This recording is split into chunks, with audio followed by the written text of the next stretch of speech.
The updated spirit guide, RGB number 9. The Winged Puma and the Pallo Mansion Ghosts. Brief summary. The Winged Puma, or Kenyan Clandaji, was a legendary Native American creature that terrorized the land that became Ray's hometown of Morrisville before the town was founded in 1875. It was then mysteriously banished to the depths of the earth before being reawakened in the 1980s. The Pallo Mansion Ghosts are two minor spirits that lived in an abandoned mansion in Ray's hometown of Morrisville. Primary canon. In the Real Ghostbusters episode, Look Homeward Ray, Ray's homecoming to Morrisville is met with a warm reception from his former community. However, an old foe devises an insidious plan to tarnish Ray's reputation in front of his hometown, his fellow Ghostbusters, and even his childhood sweetheart by releasing the legendary Winged Puma. Powers. The majestic beast known as the Winged Puma, or Kenyan Clandaji, was a formidable creature that struck awe and fear into the hearts of all who witnessed it. Categorized as a Class 5 focused corporeal remnant, it was no surprise that it appeared as a level 100 demon on Egon's scanner. Its abilities and sheer supernatural power were unmatched, making it a force to be reckoned with. With its immunity to fire and its fiery breath, the Winged Puma possessed a deadly combination of abilities. These were not the only weapons in its arsenal though, as its large wings allowed it to soar through the skies with grace and speed, making it a formidable opponent even in aerial battles. Its physical strength was also otherworldly, capable of demolishing buildings with a single strike and easily wreaking havoc. In essence, the Winged Puma was a powerful force of nature, embodying both strength and grace in its every move. Its presence was enough to command respect and instill a sense of wonder in those who saw it. The Winged Puma was not just a creature, but a powerful symbol of strength and resilience. The spirits haunting the Pallo Mansion would be categorized as weak Class 2 entities, possessing the typical abilities of their class such as flight, invisibility, intangibility, and limited shapeshifting. However, after being affected by a malevolent spell, they grew in size and strength, and the negative energy from the spell rendered them temporarily invulnerable to the Ghostbusters' proton streams. Personality. The Winged Puma was a large yellow dragon-like creature, with huge leathery wings and cat-like features. The natives of the land named the creature Kenyan Clandaji, which loosely translates to the flying, or Winged Puma. The creature was fiercely protective of its land and did not tolerate human settlements in its territory. This stemmed from an ancient connection to the land of Morrisville, North Carolina, suggesting a sense of guardianship over the region and its creatures. Despite its fearsome appearance and abilities, the Winged Puma was not inherently aggressive. However, it would defend itself and fiercely protect its territory if threatened. It also exhibited signs of curiosity and intelligence. Overall, the Winged Puma was a powerful supernatural creature with formidable abilities and a deep connection to the land. It should not be underestimated or provoked, as it will stop at nothing to protect its territory and maintain its dominance. The ghosts of the Pallo Mansion, in their natural state, took on the guise of an elderly couple and seemed unassuming and timid. As a result, they remained confined within the mansion. However, a dark incantation changed them into monstrous beings, filled with malice and ready to strike fear into anyone who dared to step foot inside their home. Trivia. The Winged Puma appears on the IDW convention variant cover of 35th Anniversary, The Real Ghostbusters. The title is a reference to Thomas Wolfe's Look Homeward Angel, a 1920s novel and Wolfe's first.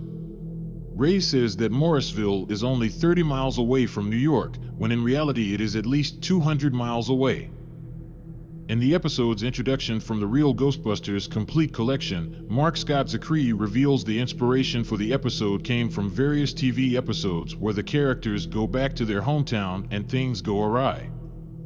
This is the only Real Ghostbusters episode where Ray has a love interest, Elaine Furman. The Winged Puma also appears in the Real Ghostbusters episode, Xmas Marks the Spot. In Ghostbusters, Volume 1, Issue Number 2, on page 19, the Pallo Mansion ghosts appear to the far right of the bear statue. On page 36 of Ghostbusters Annual 2018, in Panel 2, the two Pallo Mansion ghosts appear in their powered-up forms. Episode Summary. As the episode began, we saw the bustling streets of New York as the Ghostbusters speedily pull up outside Central Station. The team burst out of the car, arms full of books and boxes. Peter quickly advised Slimer to stay in the car to avoid him starting a panic among the city's residents. The team frantically sprinted into the station as Peter urgently called out to the driver to keep the train from departing. Fortunately, the train was not yet prepared, giving the team the opportunity to catch Ray just in the nick of time. Ray was eagerly anticipating his upcoming trip to Morrisville, his beloved hometown, and the team had brought him some souvenirs to show off. He had been invited to be the Grand Marshal of the highly anticipated Winged Puma Festival, an annual event that he had always been proud to attend as a child. Ray was a well-known figure in Morrisville, celebrated by the locals. He eagerly looked forward to returning and displaying his accomplishments. Winston reassured Ray that his achievements would impress and delight everyone, leaving them proud and eager to celebrate him. Suddenly, Slimer burst into the station, causing a frenzy among the travelers. He was clutching a Stay Puft Marshmallow Man plushie for Ray as another souvenir. Ray told Slimer that the soft toy was just what he needed to remember him by, and Slimer smiled, proud of himself. Just then, the station controller called out, "All aboard," before Ray bid farewell to his team and boarded the train. Despite his efforts, Slimer couldn't hold back his tears and started following behind the train. Ray, wanting to comfort him, reminded him that Morrisville was just a short 30-mile trip and he would be back in no more than a week. As Slimer bid farewell to Ray, he was too preoccupied to notice the looming pillar in front of him. And with a resounding splat, he collided with the train station pillar, leaving a puddle of slime. Later in the day, Ray found himself at the announcing ceremony in Morrisville, where he was being reintroduced to the town. The new mayor proudly announced to the town that Roy Stamps would be the esteemed Grand Marshal of the upcoming festival. And with great confidence, he declared that the name of Roy Stamps would forever be etched in their memories. Ray was in the middle of trying to correct the new mayor when he suddenly caught a glimpse of his high school crush, Elaine Furman. Elaine eagerly rushed onto the stage, her eyes lighting up at the sight of Ray's return. She couldn't contain her excitement as she shared how she had been avidly following his incredible ghost-busting adventures on the news. Ray felt his cheeks light up as his former neighbor brought up his high school infatuation with Elaine. As he stood on stage, Ray was suddenly greeted by another familiar face from his past. He quickly rushed up to Ray to express his excitement at Ray's return to town. This was Alan Favish, a man who didn't particularly like the Ghostbuster very much. He was taken aback to see that Ray had achieved success while he was still stuck managing a humble small-town shoe store. Ray attempted to reassure Alan that shoes held significant value in life, but Alan dismissed it without a second thought. Alan asked if Ray remembered the old Pallo mansion. Elaine had inherited it, but she was unable to make any use of it due to the presence of ghosts. That was Ray's cue. He peeled off his overcoat and announced that it was time to give the town a free demonstration. Ray reached for his Ghostbuster-stained suitcase, eagerly unzipping it to reveal his proton pack. Amidst the roaring crowd, Ray prepared his equipment and headed for the abandoned Pallo mansion, with the entire town following behind him. As Ray neared the eerie mansion, two mysterious spirits appeared at the window, peering out with an otherworldly gaze. Ray stood poised outside the mansion, brandishing his trusty PKE meter in search of any spectral beings. The new mayor anxiously inquired if it was safe for the townspeople to be there. Ray's scans revealed that the ghosts inhabiting the Pallo mansion would be categorized as minor Class 2 spirits. He confidently reassured the mayor that the situation was completely safe. Meanwhile, back at Alan Favish's shoe shop, Alan grabbed a foreboding-looking spell book and began casting a sinister spell. This incantation was specifically designed to grant strength to feeble spirits through the infusion of negative energy. As he read the demonic passages aloud, a mysterious green orb suddenly materialized and shot off towards the abandoned Pallo mansion. Outside the mansion, Ray issued a bold ultimatum to the ghosts inside. They needed to come out before he counted to 3, or he would be coming in. Just as he was about to complete his count, the green orb zipped down the chimney and unleashed a brilliant burst of emerald light. The green glow imbued the two spirits with newfound strength, transforming them into even more menacing forms. As they burst through the front of the mansion, they sent Ray flying off his feet and into the midst of the crowd before they took off. The two ghosts swiftly descended upon the festival's staging area and began causing chaos and terror.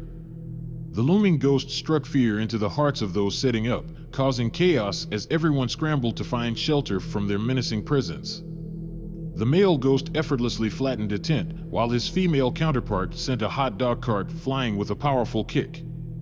As Ray weaved through the crowd of onlookers, the two ghosts began picking up and hurling displays to the ground with violent force. Elaine urgently reminded Ray to exercise caution without his team, but Ray confidently reassured her that a single Ghostbuster would be enough to handle the two minor ghosts. Regrettably for Ray, he had neglected to take a second scan of the two ghosts. As a result, he was unaware of the large power increase the two spirits had just received. He told the spirits that their luck had come to an end before firing up his proton thrower and unleashing a powerful blast towards the mischievous duo. The ghosts were completely immune to the streams, and with ease, the female ghost seized Ray and effortlessly lifted him off the ground. Ray muttered, "Well, it looks like my luck has finally run out." The female ghost swiftly wrapped him up in a rolled-up tent and sent him flying into the garbage. As the pair retreated back to the foreboding Pallo mansion, the two ghostly figures couldn't contain their amusement and let out a bone-chilling cackle. As Ray sat upside down, trapped and defeated in a trash can, his former neighbor inquired if this was normal ghostbusting procedure. Ray struggled to stand up, his top half still trapped in the trash can. The new mayor approached him, seething with frustration, and demanded an explanation for the chaos. Ray attempted to clarify that there was likely an issue with the power system in his proton pack, assuring the mayor that he would have it fixed within the hour. The new mayor was not happy though, and took it out on Ray, blaming him for the ghost's sudden appearance. He pointed out that everything had been running smoothly until Ray's arrival, and now all the stalls and displays for the festival were destroyed, and it was all Ray's fault. As the mayor scolded Ray, Alan Favish suddenly appeared and intervened, telling the new mayor to leave Ray alone. Alan gleefully offered to cover all the repair costs, leaving the mayor delighted. He praised Alan as the real hero and declared him as the new Grand Marshal of the festival. Ray finally succeeded in freeing himself from the trash can when he heard Elaine's disappointed voice say, "I guess this one doesn't go in the scrapbook." Without missing a beat, Ray promptly placed the empty trash can back on his head. As the evening descended upon the Ghostbusters fire station, Ray trudged up the stairs with a heavy heart, disappointed and feeling like a failure after the day's events. The rest of the Ghostbusters were ecstatic to see Ray back home unexpectedly. Winston couldn't contain his curiosity and asked why their hometown hero had returned so quickly. Ray just told his team that he didn't want to talk about it. As he made his way upstairs, Winston speculated that Ray must have had some kind of problem. Peter playfully quipped that he had been aware of Ray's problems since their college days. A short time later, the team convened in the basement to test Ray's equipment. Egon assured Ray that there were no issues with the energy output on the proton pack. Ray quickly realized that his equipment was functioning perfectly. Winston offered words of comfort, reassuring Ray that even the best of us have off days. Janine chimed in and encouraged Ray to not let it dampen his spirits. Peter confidently urged Ray to return to Morrisville and take on the ghosts, expressing total faith in his abilities. But the team were not aware that the spirits had been strengthened by a sinister spell cast by Alan Favish. Ray informed the team that the Class 2 ghosts were formidable and it would be unwise for him to venture back alone. He insisted on waiting until the entire team could go together. Peter remained skeptical and confidently wagered with Winston that Ray would not keep his word and would return to the town by himself that night. As predicted, Ray found himself trudging through the tangled undergrowth on his way back to the Pallo mansion in the early hours of the morning. He told himself he shouldn't be there alone, but there was nothing to be afraid of. He was a Ghostbuster after all. His confidence was shaken when a sudden burst of light appeared behind him, causing him to frantically scramble up a nearby tree. Ray was relieved to see that it was Elaine Furman, shining her torch. She had spotted a suspicious figure lurking in the woods and had bravely gone to investigate. Once Ray had descended from the tree, the duo joined forces and headed towards the haunted Pallo mansion together. Ray told Elaine to wait outside, and that if he didn't come out soon, she would have to call the rest of the Ghostbusters. As Ray made his way through the main foyer, the mischievous ghosts were still buzzing with energy from Alan's spell. The duo's laughter echoed through the halls as they watched Ray's cautious movements. Ray caught sight of the ghosts and confidently declared, "Ghostbusters never lose," and with a swift motion, he unleashed a powerful proton stream. Once more, the enhanced spirits proved to be impervious to his arsenal, and Ray hinted at the possibility of coming back later. Before he could make his next move, the male ghost picked him up and flung him across the foyer, onto the staircase. As if on cue, the female ghost swooped in, picked him up, and commanded the other spirit to go long. With a powerful throw, she sent Ray hurtling back across the foyer. This time, the male ghost failed to catch him, and Ray crashed headfirst into a nearby painting. Meanwhile, outside the mansion, the rest of the Ghostbusters had arrived, eager and prepared for battle. They had noticed Ray's absence and had decided to follow him to Morrisville to aid their teammate. Elaine urgently ran over to the Ghostbusters and told them that Ray was alone in the mansion and in grave danger. It was at this point that Alan Favish decided to undo his spell, causing the spirits to revert back to their original, less dangerous Class II forms. Without hesitation, the team charged towards the mansion, and with a powerful kick, Peter bust the door open and the team charged in, fueled by their determination to help Ray. As the remaining 3 Ghostbusters expertly trapped the 2 troublesome spirits, Elaine came to Ray's aid, helping him remove the painting that was stuck on his head. With the 2 ghosts contained and Ray back on his feet, he became overwhelmed with emotion. Ray announced his resignation, telling the team that he was no longer fit for the job, before walking out of the mansion. Determined to change Ray's mind, the team rushed outside and pleaded with him to stay. In an attempt to lighten the mood, Peter jokingly suggested they could form a band if he stayed. Suddenly, Alan Favish appeared, pretending to be out for an early morning jog. He revealed that he had overheard everything and wanted to offer Ray a job. Amidst the chaos, nobody seemed to have noticed that the green orb, which had given the ghosts their power in the mansion, was now aimlessly soaring above the town. Suddenly, the orb halted in midair and slammed into the ground, before disappearing into the earth. Later that morning, the entire team was gathered at Alan Favish's shoe shop, still trying to convince Ray that they needed him. Alan had Ray's new uniform ready. It was a pink bunny costume, and the face was cut out, to compound the embarrassment of whoever wore it. Alan suggested to Ray that it was time to let go of ghostbusting and embrace a new identity as Hoppy the Boot Bunny. Ray inquired if he could simply wear the bunny ears, but Alan refused. He told Ray to lock up at 6 p.m. before leaving for the festival. Ray told his former team that it was time for them to leave, as he needed to prepare for the opening of the shoe shop. Winston then carefully placed Ray's trusty proton pack on the wall, just in case it was needed. A few hours into his workday, Ray was helping one of the town's residents pick out some new shoes for the upcoming festival. However, the customer didn't like any of the options. Just then, Elaine came by to offer Ray some encouragement. She reminded him that he had at least tried to stop the ghosts, and that was the true mark of a hero. Before he could respond, the customer interrupted and asked if there were any other shoes for her to try. Ray recalled that there was one final pair of shoes tucked away in the back of the storeroom, so he went to grab them, with Elaine in tow. As he reached for the box on the top shelf, a strange book suddenly tumbled down from above. To the pair's surprise, it was Alan's hidden spell book. As Ray picked up the book, he noticed that a bookmark had been placed on a page detailing a dark spell. This spell would imbue weak spirits with negative energy, making them stronger. He knew immediately that this was the reason his equipment had failed to work. Ray's realization was that Alan, who had been handling the book, had no understanding of the consequences of his actions. He quickly explained this to Elaine, warning her that Alan's ignorance could result in serious problems for the town. Elaine jokingly asked if it was worse than the bunny suit before Ray grabbed his proton pack and the duo dashed off to the Winged Puma Festival. As they stood at the festival's parade, Peter and Winston were mesmerized by the colorful floats and balloons passing by.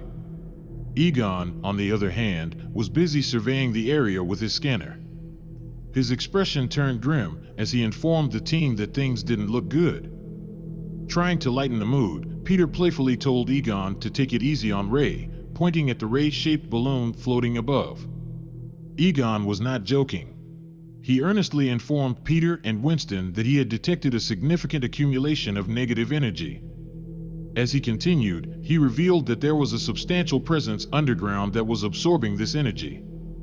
Before the team could fully comprehend the implications, the ground began to tremble and a deep fissure split the road. The Winged Puma climbed out of the ground and immediately started breathing fire and smashing floats. Just then, Ray and Elaine appeared, with Alan's spellbook in hand. Alan spotted the pair from his float and jumped down. Desperate to impress, Alan snatched the book from Ray and told the pair that he would show the town some real ghostbusting. But as he approached the Winged Puma and opened the spellbook, the creature unleashed a fierce blaze that forced Alan to drop the book and flee for safety. And in a matter of moments, the spellbook was reduced to ashes by the Winged Puma. Panic gripped Alan as he sprinted through the town, desperately trying to outrun the menacing creature that pursued him. He darted through his shoe shop, narrowly escaping injury as the Winged Puma tore straight through it. Peter, Egon, and Winston were close behind and wasted no time in unleashing a barrage of protons at the menacing creature. However, Alan's misguided spell had rendered the Winged Puma impervious to the Ghostbusters' streams. Ray called out to his team, urgently explaining the seemingly invincible nature of the Winged Puma. Peter interjected, questioning why Ray hadn't mentioned it sooner, just as the creature burst free from their capture streams. In a frantic scramble for safety, the trio of Ghostbusters dived into a nearby alley. However, their hopes were quickly dashed as they realized it was a dead end. With no escape route, the team watched as the Winged Puma relentlessly smashed the surrounding buildings trying to reach them. In an instant, Ray bolted across the road, shouting he had a gift for the creature. Without hesitation, he hurled an empty barrel in its direction. The Winged Puma remained unperturbed and effortlessly turned the barrel to ash before it could even get close. Winston emerged from the alley in a panic, rushing to check on Ray's well-being. To Winston's relief, Ray was fine, and his confidence had returned in full force. He assured Winston that it would take more than a bit of hot air to stop him. Ray waved his arms at the Winged Puma, diverting its attention, and swiftly ran down the street, giving his team a chance to escape. As Ray sprinted down the empty street, he snagged a screwdriver from a nearby hardware stand and ducked into another narrow passage. With concentrated determination, he quickly adjusted the polarity on his proton thrower, hoping to enhance its effectiveness. Just as the ferocious creature closed in on the alley, Ray emerged and unleashed his thrower once more, holding on to a glimmer of hope. On this attempt, Ray was successful in ensnaring the creature with his capture string. However, its sheer size proved to be too much for him to handle alone. The Winged Puma managed to break free and soared off into the distance. Ray informed the team that they needed to pursue the creature. Peter playfully shrugged off the statement, pretending not to hear. But Egon acknowledged the seriousness of the situation and emphasized the need for a well-thought-out plan. The Ghostbusters fastened the ray-shaped balloon to the shoe-shaped float belonging to Alan and took to the skies in pursuit of the ominous creature. Egon and Ray expertly adjusted the proton throwers, while Peter and Winston kept a sharp lookout for the Winged Puma. Without warning, the creature suddenly emerged from the tree line, heading straight for the team. The Ghostbusters were ready this time and fought back with their proton throwers. The creature cleverly dodged and blew a small ember, causing the balloon to burst, sending the team flying off in the shoe-shaped basket. As the Ghostbusters were swept away, the Winged Puma closely followed, ready to strike. With their adrenaline pumping, the team fired at the creature again, catching it off guard. Despite its efforts to escape, the Winged Puma was no match for the Ghostbusters' adjusted streams. Egon skillfully threw his trap, successfully containing the winged puma just as the balloon crashed into a tree. As they disembarked from the basket, Egon suggested that Ray keep the trap as a memento. Winston playfully warned that if Ray ever thought of quitting again, they would release the creature. Upon reaching the festival's staging area, Elaine rushed over to the team to express her gratitude for saving the town. She confidently told Ray that she knew he would succeed. The mayor then approached the team and apologized to Ray, admitting he was wrong to doubt him. He announced that the festival was back on and ready to restart. Ray's old neighbor proudly placed the Grand Marshal's crown on his head, declaring him the official Grand Marshal once again. The town erupted in cheers, celebrating Ray's return to his rightful role. Peter complimented Ray on how the crown suited him, and Ray excitedly asked the mayor where he needed to stand. The mayor pointed behind him, and as Ray turned around, he thought he caught a glimpse of the winged puma. He quickly fired his proton stream, but it wasn't the real puma, it was just a float that was quickly reduced to a metal frame. Peter commented, "You're pretty quick off the mark," and Elaine said that from now on, she'd call Ray the Float Buster before giving him a peck on the cheek. And with that, the day was saved once more by the Ghostbusters.